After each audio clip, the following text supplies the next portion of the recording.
زباندانی پر بڑا ناز ہے، جس کی وجہ سے تم اپنے مقابلے میں سارے عجم کے انسانوں کو گونگا کہتے ہو، عجم کہتے ہو، سارے انسانوں کو عجم کہتے ہو، خود کو عرب کہتے ہو۔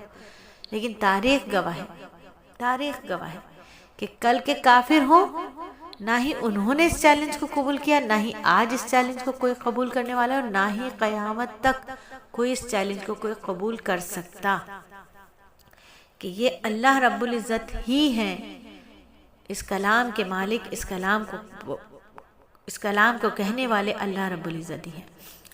علماء نے حروف مقطعات پر مختلف آراء بھی دیے۔ بعض علماء کے مطابق یہ قرآن کی مخصوص علامتی حروف ہیں جن کا علم صرف اللہ تعالیٰ کو ہے۔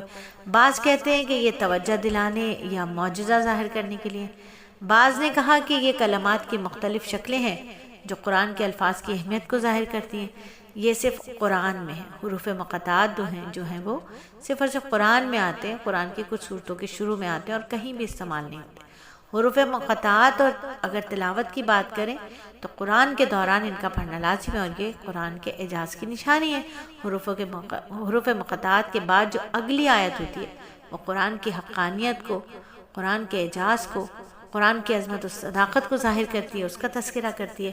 یہ قرآن کے اعجاز اور علم غیب کی نشانی سمجھے جاتے ہیں۔ اللہ رب العزت مجھے اور آپ کو، ہم سب کو قرآن کو صحیح طریقے سے پڑھنے، سمجھنے اور اس پر اخلاص والا عمل کرنے کی توفیق عطا فرمائے۔ تو سورت کا آغاز حروف مقطعات کے ساتھ۔